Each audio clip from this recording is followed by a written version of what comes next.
حي على الفلاح.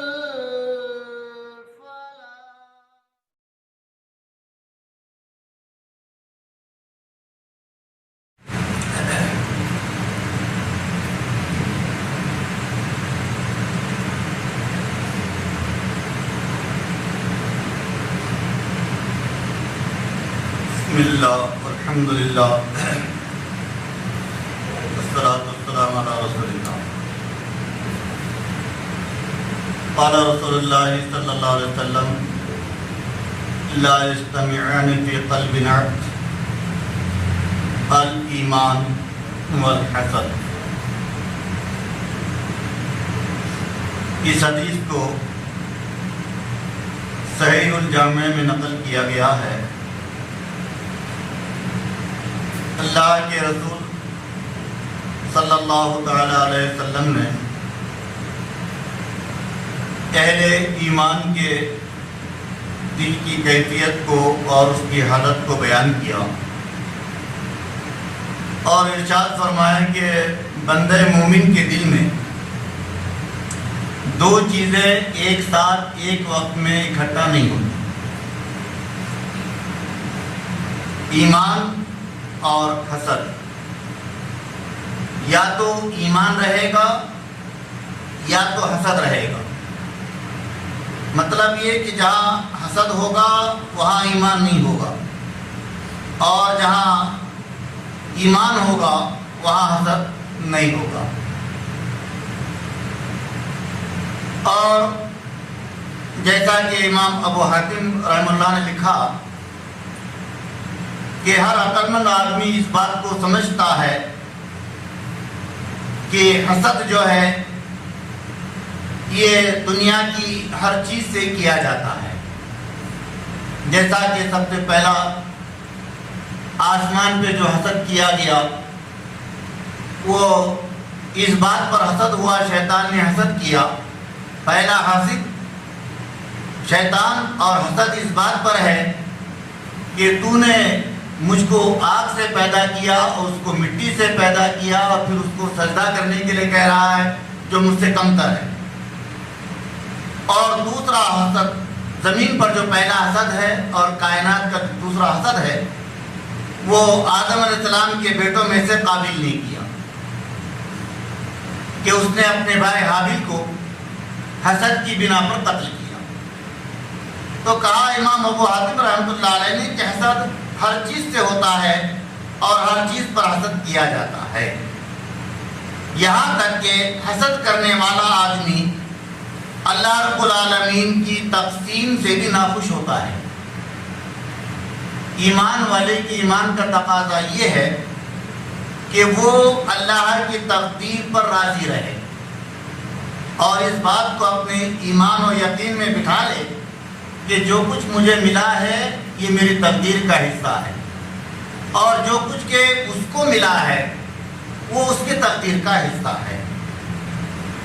اور حسد کرنے والا آدمی جیسا کہ امام ابن حسین رحمۃ اللہ نے لکھا ہے الحسد فی اعتراض علی قضاء اللہ و قدرہ. اس کا مطلب یہ ہے کہ حسد کرنے والا اللہ کی قضاء اور قدر کا یعنی تقسیم کا اور قسمت کا بھی انکار کرتا ہے اور اعتراض کرتا ہے کہ تو نے اس کو وہ چیز دی اور مجھ کو وہ چیز کیوں نہ دی. اور حسد کہتے ہیں کہ آدمی اپنے دل میں یہ جذبات، یہ خیالات، احساسات رکھے کہ فلاں کے پاس یہ چیز کیوں ہے، فلاں کو یہ چیز کیوں دی گئی اور فلاں کو یہ چیز کیوں ملی. حالانکہ یہ بات واضح ہے کہ کسی کے حسد کرنے سے محسود یعنی جس سے حسد کیا جا رہا ہے اس کی وہ چیز اس کو نہیں ملے گی. یعنی حسد کرنے والا حسد کے ذریعے سے اپنے دشمن کی چیز حاصل نہیں کر سکتا، لیکن وہ اپنا ہی نقصان کرتا ہے ہر اعتبار سے. جیسا کہ جب ایمان والوں کو اللہ نے ایمان کی دولت سے نوازا حسدا من عند انفسہم، تو مشرکین نے اور منافقین نے اپنے دلوں میں حسد کیا کہ اللہ نے ان کو ایمان سے کیوں نوازا ہے.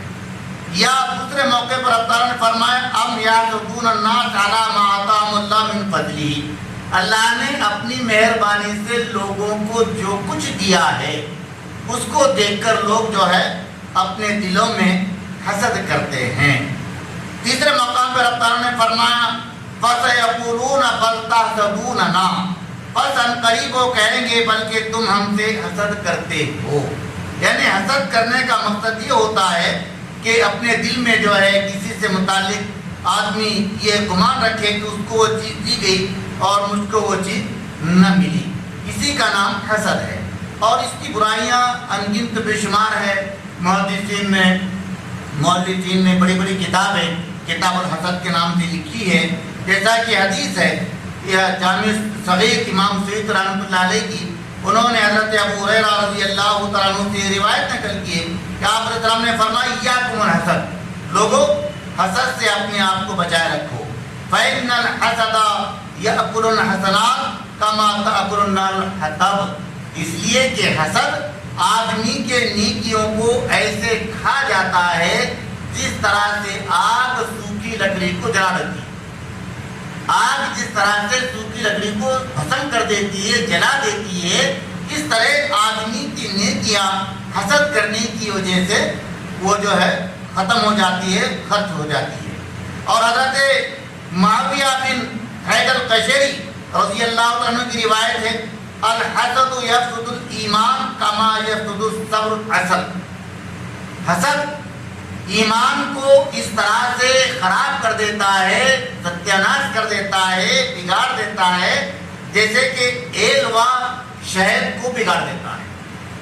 حالانکہ شہد انتہائی شیریں اور میٹھی چیز ہے، لیکن ایلوا جب اس میں ڈالا جاتا ہے تو شہد جیسی اچھی چیز بھی اس سے خراب ہو جاتی ہے۔ تو ایمان ایک بہترین چیز ہے، لیکن جب بندے کے دل میں حسد آ جاتا ہے تو پھر وہ حسد اتنی بری چیز بن جاتی ہے کہ اس کے ایمان کو بگاڑ دیتی ہے۔ اسی لیے اللہ کے نبی علیہ السلام کی شب و روز کی صبح شام کی دعاؤں میں یہ بات بھی شامل ہے کہ آپ علیہ السلام 3 مرتبہ صبح میں اور 3 مرتبہ شام میں سورۃ الفلق اور سورۃ الناس جو ہے یہ پڑھا کرتے تھے۔ بعض روایتوں میں ہے کہ ان کو پڑھ کر اپنے ہاتھ پہ دم کر کے اپنے جسم پر بھی مل لیا کرتے تھے۔ چنانچہ سورہ فلق میں 5 چیزوں سے اللہ کی پناہ طلب کی گئی ہے۔ 5ویں چیز یہی ہے اذا حسد، کہ جب حسد کرنے والا حسد کرے تو میں اس کی پناہ میں آتا ہوں۔ تو حسد آدمی کو دنیاوی اعتبار سے بھی ہلاک کرنے والا ہے اور حسد آدمی کو آخرت کے اعتبار سے بھی تباہ کرنے والا ہے۔ اگر کسی کی چیز ہم کو اچھی لگے، بھلی لگے، تو اس پر ہم سبحان اللہ کہہ لیں اور اپنی تقدیر پہ راضی ہو جائے اور یہ کہے کہ اللہ نے میری تقدیر میں جو لکھا ہے اس سے کم مجھے ملنے والا نہیں ہے، اور سامنے والے کو اس کی تقدیر سے زیادہ ملنے والا نہیں ہے۔ تو حسد دین کے اعتبار سے بھی آدمی کے لیے تباہ کن ہے اور آخرت کے اعتبار سے بھی برباد کرنے والا ہے۔ لہذا ہم کو حاسد کے حسد سے اللہ کی پناہ میں آنا چاہیے اور ہر وقت اللہ پاک سے دعا کرنا چاہیے کہ اللہ پاک ہمیں ہر طرح سے اپنے جان کے اعتبار سے، مال کے اعتبار سے، اولاد کے اعتبار سے، عزت کے اعتبار سے، ہر اعتبار سے، دنیاوی اعتبار سے اللہ تعالیٰ حاسد کے حسد سے اور جلنے والے کی جلن سے ہم سب کی حفاظت فرمائے۔ آمین یا رب العالمین۔